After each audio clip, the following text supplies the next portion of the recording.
เหมยสงค่ะบ่ได้เป็นวันที่15เดือนธันวาคมปี2025เหมยสงตอนเจ้าวันใหม่ค่ะเนาะในตอนได้ข่าวใส่หมอขอมมีข่าวเงาเด็ดๆมาเปิ้นเผาลั่นในปันพี่น้องค่ะเดมีอยู่3ตอนนะคะตอนที่1ค่ะได้ก็ฝนตกเสียก็น้ำท่มน้ำนองที่ในเมืองใต้เนี่ยค่ะข่าวที่โหนึ่งค่ะได้ก็ฝนลงล่มลงมากค่ะนะ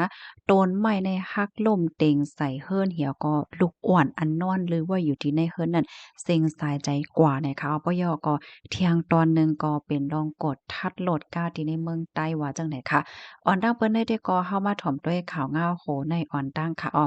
เมื่อวันที่14เดือนธันวาคมที่6ปี2025เมื่อวานนี้ก้วยข่าวยาม10โมงครึ่งค่ะเจ้าหน้าที่ปลีโค้งปลีปอไร่ในคะนอดไล่ฮับตึงลาดว่ามีต้นไม้แน่ล่มเต็งใส่เฮิรนก้นเมือง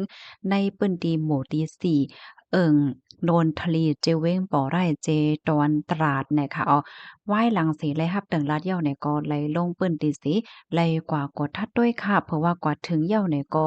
และก็ฮบทบหันต้นไม้ใหญ่ค่ะเนาะล่มเต็งเฮิรนไว้อยู่เฮิรนเนี่ยก็เลยลูกไกวกว่าจังหนังเฮาค่ะหันที่ในแคบหางในเหย้าค่ะเฮิรนในล่มไกวตั้งหลังค่ะนะมีคนรู้สึกสายใจหนึ่งก็เป็นลูกอ่อนจ้ายอายุไล10ปีในอ้อ เกี่ยวกับเรื่องร้องในค่ะอยู่ที่ตั้งฝ่ายภูมิพลพรเขาลาดว่าปอไลตั้งแม่ลูกอ่อนในค่ะนะก็ไลอ่อนเอาตั้งลูกในกว่าตีสนย้อนเพราะว่าเขาเนี่ยก็รับจ้างเก็บหมากไม้หมากเมืองกุดเนาะมังคุดอันว่านั่นค่ะกำนันค่ะ2ก็ผมเองก็กว่าเหตุการณ์เหย้าให้ลูกอ่อนในนอนไว้อยู่ดีในเฮิรนนั้นจังไหนค่ะเมื่อพ้องตีปอตั้งแม่ตึกเก็บหมากไม้อยู่นั่นใน อยู่ๆก็มีลมโทรมาลมเนี่ยก็ส่ำไข้แห้งไว้ค่ะลูกเขาเนี่ยก็นอนเห็นเลนโฟนไว้อยู่นั่นน่ะเนาะตีในเฮิรนหลังนั้นจังไหนค่ะข้าวยามสึกบ้านไหนก็ต้นไม้ใหญ่อันมีไว้อยู่ดีหิมห้อมเฮิรนหลังนั้นนั่นค่ะนะก็ล่มค่ะล่มเหี่ยวก็ล่มเต็งใส่เฮิรนนั่นค่ะน่ะก็โกนปังก๋อยกว่าสิหลวนก็นั่นก็สิงสายใจกว่าเนี่ยค่ะเนาะ ยังกำลีตีลูกอ่อนก้อนเล็กเที่ยงก้อนหนึ่งอ่ำไรมาป้าจ้อแม่ไหนคะเนาะพ่อแม่เขาเนี่ยก็ฝากปันแม่เฒ่าเล่งเฮ็ดจังไหนเมื่อนังว่าเขามีลูก2ก้อยเนี่ยเนาะเอาลูกก้อยใหญ่มาจ้อมแล้วก็ลูกก้อยเล็กเที่ยงก้อนหนึ่งซ้ำก็ฝากแม่เฒ่าเล่งไว้เฮ็ดจังไหนคะก้นอยู่หิมกินจำค่ะเนาะก็ลาดว่าอ่อนตั้งที่เป็นนั่นในร่มก็มาแห้งหนักนั่นน่ะเผื่อว่าแห้งหนักก็มาพัดเอาต้นไม้ใหญ่ให้ก็ล่มเต็งเฮิรนถึงดีซ้ำบ่เป็นกว่าจังนั้นร่มเนี่ยมันแห้งเห่า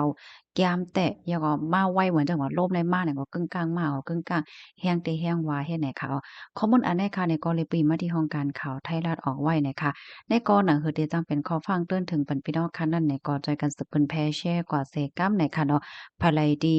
เอาลูกล่างกว่าให้การจ้อมก็แลสังย่อก็ป้าเจ็มเฮิรนเยอันอยู่จำตนใหม่และเจิ้นในเฮ็ดไหนค่ะนะลูกดีข่าวงาโหได้เฮแลกำได้เฮาค่ะมาถ่อมด้วยข่าวงาว ที่ในเมืองใต้ค่ะเนี่ยก็ฝนตกแห้งเหี่ยวก็น้ำนองเนี่ยค่ะจุ้มจ้อยเถียมปื้นตีเขาว่าน้ำนองในปอก2องอันมีในเวิงหยองคอยเมืองใต้ปอจ้านและหลังเฮิรนหมอก1ปากหลังโขนับก้นหมอก4ปากก็ในไหลปลายเพไว้เฮ็ดในเวิงหยองคอยในมีปอกอยู่8ปอกค่ะตา2ปอกอันจำฝังน้ำเหมือนจักหนังปอกตาสีและปอกกันตาได้ในน้ำนองเขาตีใน ปอกเคินหมอก2ทัดในเสียวก็ผังนำฮองอันใดจู้หนองห้ายานั่นก็น้องเคินหมอกหาทัดเจ้อไหนก้นปอกตาสีและปอกกันตาอันนำน้องอยู่ในกำนำได้ก็ได้อ่อนกันเฮ็ดเฮิรนหนึ่งจันอยู่ก้วยแลถึงนำน้องมาอยู่ไลค่ะไลอ่อนกันต่อโคข่ายเลงเหี่ยวก็ปลายห้างไผห้างมันกำพองไหนก็จุ้มจอยเทียมเขามาต่อจอยเฮ็ดจังไหนค่ะพวกเขาจุ้มจอยเทียมก้อนหนึ่งลาดว่า ป้อลูกดีผังนำมาไหนนำน้องคืนมอกหาทัดปายน้องเขาถึงตีในปอกคืนถึง2ทัดเหย้าไลว่านำน้องในเว้งหยองโหยใน3ปน1ปนเหย้าค่ะเมื่อเหลียวได้ก็ฝนมาแดดไม่ปันอินก็แค้นอีกหนึ่งค่ะสั่งว่าฝนตกใส่เที่ยงไหนได้ก็เตคานใจเหย้าปอกกันตาในนำน้องโทมโมดเหย้าค่ะลูกหลังเฮิรนหมอกหนึ่งปากปลายในไลค่ายปลาย ตีหลอดเพป้อนนำเคินเทียงได้กอต่างปอกกอตีไรค่ายปลายเหย้าว่าจังไหน ก้นเมืองอันค่ายปลายเพนำในอ่อนกันกว่าย้อนซ้อไว้ดีก้องหมุนเจ้าอันมีเจิงห้องวันออกเว้งเจ้านั้นไว้เสียเจ้าเฮิรนอันเป็นสองจันเจ้านั้นเนี่ยก็ย่ำเหลียวในตึกอยู่ไว้จันเนอสังว่านำน้องเคินเทียงไหนได้ก็ได้ไล่อ่อนกันห่างเฮียนตาเดค่ายตีอยู่ยาวในเขา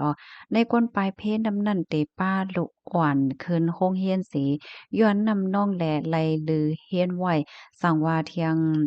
บอกเส2-3วันนำอ่ำลงเพราะว่าเนี่ยจึงลองกินย่ำตาก้นโหปากก็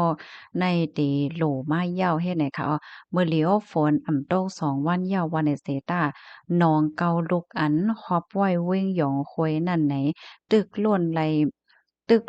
หลลงใส่น้ำฮองเขาเว้งแล